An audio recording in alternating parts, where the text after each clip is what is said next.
श्रीमती द्रौपदी मुर्मू जी राष्ट्रपति महिला। और क्या।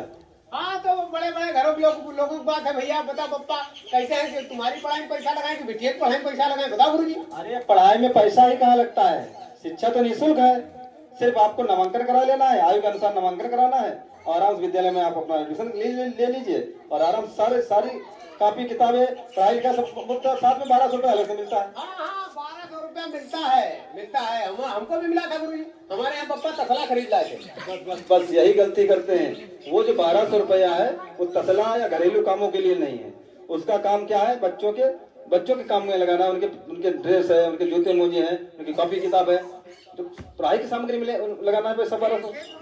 आएगा तो पप्पा कह देंगे तो पढ़ाई का सामान लाए, बस बाकी तसला वसला नहीं खरीदे। अच्छा गुरु जी एक सवाल पूछना था। जब हम विद्यालय आते हैं तो हमारे बगल में एक लड़का रहता है, वो दोनों पैरों से चल नहीं पाता गुरु जी, दिव्यांग है।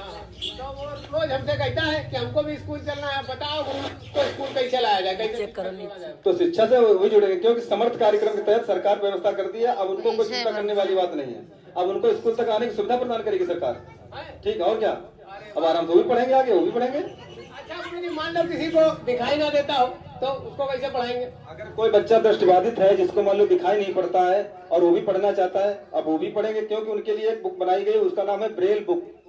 क्या नाम है, ब्रेल बुक। उसमें ब्रेल बुक में क्या होता है, उभरे हुए अक्षर होते हैं, तो वो छू करके जान जाते हैं इसमें छोटा लिखा है, ये लिखा है, या एक दो या चित्र को पहचान, उसे ब्रेल बुक कहते हैं। मतलब शिक्षा से कोई वंचित नहीं, शिक्षा से कोई वंचित नहीं रहेगा। अच्छा गुरु जी मान लो किसी बच्चे का अगर बीच में स्कूल छूट जाता है तो फिर उसका साल खराब हो जाता है गुरु जी। नहीं, अगर मान लीजिए जैसे कक्षा 2 में आपका बच्चा पढ़ रहा है और किसी कारणवश उसकी मान लो छूट गई पढ़ाई, तमाम समस्या हो जाती है गाँव घर में, मान लो नहीं पहुंच पाते तो मान लो पढ़ाई उनकी छूट गई है, तो अब उनको चिंता करने की बात नहीं है। उनका कक्षा 3 में पहली बात एडमिशन हो जाएगा।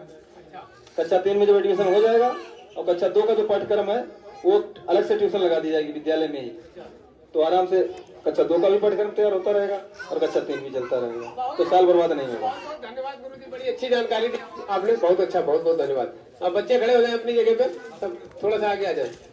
आप लोग आ जाओ, बाहर निकल करके आ जाओ सभी लोग। आप लोग भैया 1 मिनट के लिए अब आ जाए यहाँ पर। कार्यक्रम आपने वहाँ से देखा, कोई बात नहीं, अब फोटो हमारा करवा दीजिए यहाँ से। आप इधर कितने बच्चे हैं सब यहाँ आ जाओ, यहाँ आ जाओ, आ जाओ, आ जाओ, सभी लोग आ जाओ, आ जाओ, इधर आ जाओ, सब लोग आ जाओ, आ जाइए, आ जाओ। फोटो लीजिए, फोटो। आप लोग इधर यहाँ आ जाइए। बाबू आईफोन देखिए समस्या कहाँ पर है, समस्या यही पर हम खूब चिल्लाते रहे महिला पुरुष बराबर है, लेकिन बराबरी कहीं दिखती नहीं है। यहाँ तक आने में कौन सी दिक्कत है, कोई आफत तो नहीं आ रही। यहाँ तक आ जाइए। आपकी फोटो, आपका चेहरा नहीं जाएगा, ठीक ना।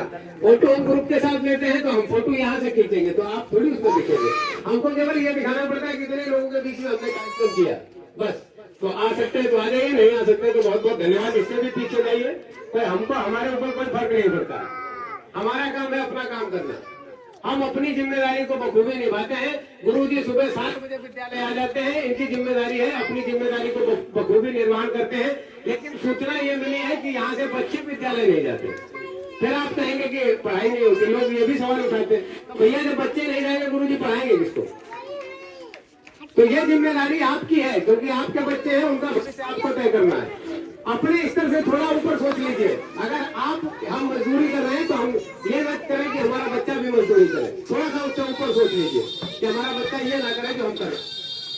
जहाँ हम सोचना शुरू करते हैं बदलाव वही शुरू हो जाता है। तो हम आशा करते हैं, उम्मीद करते हैं, हमने जो कार्यक्रम के माध्यम से आपको बताया है उन सभी चीजों का आप लाभ लेंगे।